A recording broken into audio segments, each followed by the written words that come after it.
Dear students, good morning to all of you. जैसे आपने कल की क्लास में देखा था कि हमने एक्सरसाइज 8.3 को स्टार्ट किया था। वहाँ पे फर्स्ट क्वेश्चन एक्सरसाइज 8.3 का किया था। सेकंड क्वेश्चन आपको होमवर्क के लिए दिया था, आई थिंक आपने कर लिया होगा। नेक्स्ट आज हम करते हैं क्वेश्चन नंबर 3। क्वेश्चन नंबर 3 में क्या क्या बोला गया है आपको? Find the side of a cube whose surface area is 600 centimetre का स्क्वायर। आपने साइड का की वैल्यू फाइंड करनी है, क्यूब की साइड की वैल्यू फाइंड करनी है जिसका एरिया आपको दिया गया है 600 सेंटीमीटर का स्क्वायर। ठीक है, एरिया ऑफ स्क्वायर जो आपको गिवन दिया गया है वो कितना है? स्क्वायर इक्वल्स टू 600 सेंटीमीटर का स्क्वायर। ठीक है, जब इसको सॉल्व करोगे क्वेश्चन नंबर 3 को, तो यहाँ पे साइड जब निकलेगा, एरिया ऑफ स्क्वायर का फॉर्मूला क्या होता है? Area of cube, sorry, area of cube, area of cube equals to 600 centimetre का स्क्वायर। सरफेस एरिया या एरिया एक ही बात होती है, सरफेस एरिया लिख देते हैं। Surface area of cube equals to 600 centimetre. Surface area of cube का फॉर्मूला जो होता है वो क्या होता है? 6L square equals to 600 centimetre का स्क्वायर। ठीक है, ये वैल्यू आ गई। अब एल स्क्वायर के साथ 6 जो है ये मल्टीप्लाई हो रहा है, तो ये राइट हैंड साइड में जाके क्या होगा? डिवाइड होगा। तो कर देते हैं यहाँ पे हम डिवाइड इसको। अब हम यहाँ पे क्या करते हैं? एल स्क्वायर आपके पास क्या आ गया है? 600 डिवाइडेड बाई 6। तो जब इसको 6 से हम डिवाइड करेंगे तो क्या आ जाएगा आपके पास? 6 अंदर 6, यहाँ पे भी 1 और साथ में 2 जीरो हैं तो 2 जीरो लग जाएंगे। एल स्क्वायर इक्वल्स टू कितना आ गया आपके पास? 100 सेंटीमीटर का स्क्वायर आ गया। अब यहाँ पे स्क्वायर है दोनों तरफ, तो जब भी यहाँ पे इस तरफ स्क्वायर होता है तो ये स्क्वायर दूसरी तरफ जाके क्या बनता है? हमेशा रूट बनता है। रूट 100 हो गया। तो 100 का रूट जो है वो किसके बराबर होता है? आपको पता है 10 का स्क्वायर जो है वो किसके इक्वल होता है? 100 के। स्क्वायर और रूट कैंसिल हो गए, तो लेंथ की साइड जो है, साइड की लेंथ जो है वो कितनी आ गई आपके पास? 10 सेंटीमीटर। ये आपने क्यूब की साइड फाइंड कर ली। अब उसके बाद नेक्स्ट क्वेश्चन पे हम चलते हैं। क्वेश्चन नंबर 4 में क्या बोल रहा है? Rukhsana painted the outside of a cabinet of measure 1 meters and 2 meters, 1 meter multiply 2 meter multiply 1.5 meter. How much surface area did she cover if the painted all except the bottom of the cabinet? ठीक है, रुखसाना क्या कर रही है कि वो एक cabinet को, कैबिनेट मीन्स एक रूम को ही आप मान लो, एक रूम को वो क्या कर रही है? पेंट कर रही है। तो उसकी डायमेंशन रूम की दी गई है, मतलब एक साइड जो है वो 1 मीटर है, दूसरी साइड 2 मीटर है, तीसरी साइड 1.5 मीटर है। तो आपने बताना है कि उसके बॉटम को अगर ना, मतलब उसका जो बेस है उसको अगर ना पेंट किया जाए, बाकी वाली 5 साइडेड को पेंट किया जाए, तो उसके लिए उसका कितना, मतलब उसका एरिया जो है वो कितना कवर करना पड़ेगा उसको पेंट करने में। ठीक है, तो नेक्स्ट हम करते हैं क्वेश्चन नंबर, डायमेंशन जो दी गई है वो क्या है आपके पास क्वेश्चन नंबर 4 में? क्वेश्चन नंबर 4 की डायमेंशन है आपके पास, डायमेंशन का भी मैं आपको कंसेप्ट अभी क्लियर करवाता हूँ। 1 metre, 2 metre and 1.5 metre. 1 metre, 2 metre and 1.5 metre. मतलब डायमेंशन का मतलब हो गया कि लेंथ, ब्रेथ और हाइट, 3 चीज़ें आपके पास दी गई हैं। ठीक है, ये तीनों चीज़ें आपको 3 डायमेंशनल ज्योमेट्री में, इस 3 डायमेंशनल फिगर्स में दी गई हैं। अब यहाँ पे आप इसका जब एरिया फाइंड करोगे, therefore surface area of cuboid क्या है? ये किस शेप में है? क्यूबॉइड में, क्योंकि लेंथ, ब्रेथ और हाइट जो है वो तीनों डिफरेंट चीज़ें हैं। जब डिफरेंट होती हैं तो तब आप क्या करते हो? उसमें क्या करते हो? तीनों जब साइड्स डिफरेंट होती हैं तो ऐसी फिगर्स को आप क्यूबॉइड बोलते हो। तो अब आपके पास क्या आ गई है? लेंथ जो है वो कितनी है आपके पास? 1 मीटर है। ब्रेथ जो है वो आपके पास 2 मीटर है। हाइट जो है वो कितनी है आपके पास? 1.5 मीटर है। ठीक है, तो अब जब इसका फॉर्मूला आप लिखोगे साइड्स के लिए, मतलब जब दीवारों को आपने पेंट करना है, दीवारों के लिए आपको क्या चाहिए? लेंथ चाहिए और हाइट चाहिए। जब आपने छत का फाइंड करना है तो वहाँ पे आपके पास क्या चाहिए? आपको लेंथ और ब्रेथ चाहिए। बॉटम के लिए भी लेंथ और ब्रेथ, लेकिन बॉटम तो हमने यहाँ पे एक्सेप्ट कर देना है, बॉटम्स को छोड़ देना है। तो इसलिए हम यहाँ पे इसका जब फॉर्मूला लिखेंगे तो वो क्या निकलेगा?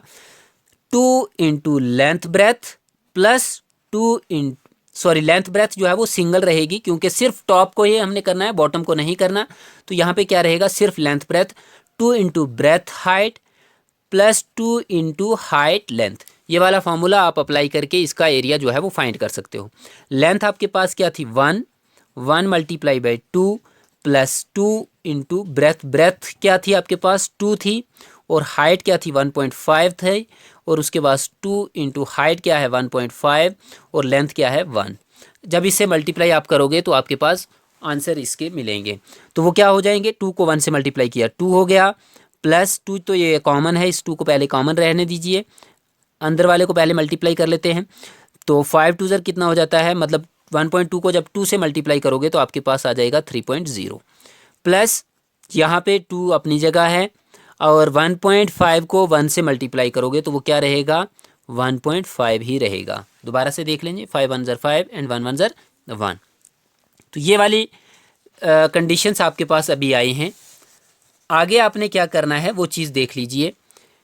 क्या हो गया आपके पास 2 1 ज़र 2 है, यहाँ पे 3 2 ज़र 6 हो जाएगा।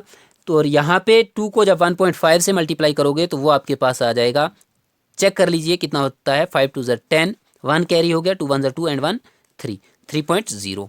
तो अब इन सबको आप ऐड कर लोगे जब, तो क्या होगा 6 और 3 कितने हो गए 9, 9 और 2 कितने हो गए 11 सेंटीमीटर का, या मीटर है 11 मीटर का स्क्वायर। तो इतना एरिया आपको फाइंड करना पड़ेगा इस क्वेश्चन नंबर 4 में। आगे चलते हैं हम क्वेश्चन नंबर 5 पे। क्वेश्चन नंबर 5 जो है उसमें क्या बोल रहा है, Dawood is painting the wall and ceiling of a cuboidal halls with length breadth and height 15 metre 10 centimetre 10 metre 7 metre respectively. पहले तो यहाँ तक के लिए पहले मतलब आपने क्या करना है, इस जगह तक क्वेश्चन को समझ लो। इसमें क्या बता रहा है वो कि दाऊद जो है वो चाहता है कि रूम, जो कोई रूम है उसकी 4 वॉल्स को पेंट करे, और उसके बाद क्या करे कि छत जो है उसकी क्या करनी है, उसने सीलिंग करनी है। सीलिंग मतलब हमेशा छत की ही की जाती है। तो सीलिंग जब करता है तो सीलिंग करने में और पेंटिंग करने में उसका कितने एरिया की ज़रूरत है, लेंथ ब्रेथ हाइट रिस्पेक्टिवली आपको दी गई है तीनों चीज़ें। उसके बाद आगे क्या बताना है, जब एरिया आप निकाल लोगे, निकालने के बाद सेम ये इसी तरीके से आप निकालोगे इसका एरिया भी। From each can of paint 100 metre square of area is painted. एक कैन जो है वो 100 मीटर स्क्वायर एरिया को पेंट करता है, तो कितने कैन की ज़रूरत पड़ेगी आपको इस रूम को पेंट करने में, तो वो चीज़ आपने बतानी है। यहाँ पे हम कर लेते हैं क्वेश्चन नंबर 5 को, ठीक है। तो लेंथ कितनी दी गई है आपको, लेंथ है आपको दी गई 15 मीटर, ब्रेथ आपके पास दी गई है 10 मीटर, और हाइट जो है वो आपके पास दी गई है 7 मीटर। ये तीनों चीज़ें आपको गिवन दी गई हैं। अब इसको हम यहाँ तक जहाँ तक एरिया निकालना है वहाँ तक निकाल लेते हैं, उसके बाद हम नंबर ऑफ़ कैन्स फाइंड करेंगे, ठीक है। तो यहाँ पे आपके पास जब निकालना है surface area of cuboid except किसको छोड़ के, बॉटम को, एक्सेप्ट बॉटम्स, ठीक है। बॉटम को छोड़ के लास्ट वाले क्वेश्चंस में भी यही चीज़ आप मेंशन कर दीजिए जो ये हमने किया है पीछे वाले क्वेश्चंस में। Surface area of cuboid except bottoms, bottom को छोड़ के, मतलब हमने बॉटम को छोड़ दिया हुआ है, सिर्फ छत को रखा हुआ है, तभी लेंथ ब्रेथ की वैल्यू 2 नहीं, साथ में 2 नहीं लिखा हमने, सिंगल लिखा हुआ है। तो यहाँ पे भी क्या रहेगा, length breadth plus 2 breadth height, plus है बीच में, sorry, 2 breadth height plus 2 height length, 2 height length, ये आपके पास वैल्यू आई। अब इसमें वैल्यूज़ डाल लीजिए, लेंथ की भी, ब्रेथ की भी और हाइट की भी। Length breadth that is 15 into 10 plus breadth की वैल्यू क्या है 10 है, और हाइट की वैल्यू क्या है आपके पास, यहाँ पे हम ब्रैकेट लगा देते हैं, हाइट की वैल्यू है 7। उसके बाद लास्ट में क्या है 2 हाइट लेंथ है, 2 इंटू हाइट की वैल्यू 7 और लेंथ की वैल्यू 15, ठीक है। इस तरह से हम इसको फाइंड करेंगे। 15 को जब हमने 10 से मल्टीप्लाई किया तो 1 आपके पास आ गया 150, प्लस 2 अपनी जगह रह गया, 10 को 7 से मल्टीप्लाई किया तो 70 हो गया, प्लस 2 अपनी जगह यहाँ पे भी, और 15 को 7 से मल्टीप्लाई करोगे तो क्या होगा आपके पास 15 7 ज़र 90, 15 7 ज़र 105, सॉरी 15 7 ज़र 105। ये आपके पास वैल्यूज़ यहाँ तक पहुँची है।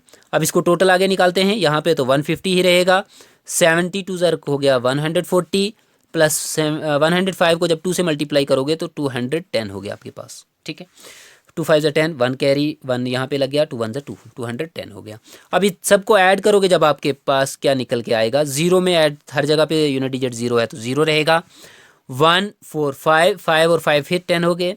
फिर आपके पास क्या हो गया, फिर 1 कैरी चला गया, 2 1 3, 3 एंड 1 4, 4 और जो 1 कैरी गया था 500 मीटर स्क्वायर, इतना आपके पास आ गया। ये एरिया निकल गया है जितने एरिया को उसने पेंट भी करना और सीलिंग भी करनी है। अब उसके बाद क्वेश्चन में क्या बता रहा था, वो क्वेश्चन को हम पढ़ते हैं, आगे देख लीजिए। क्वेश्चन में बता रहा है कि from each cans of paint 100 metre square of area is painted.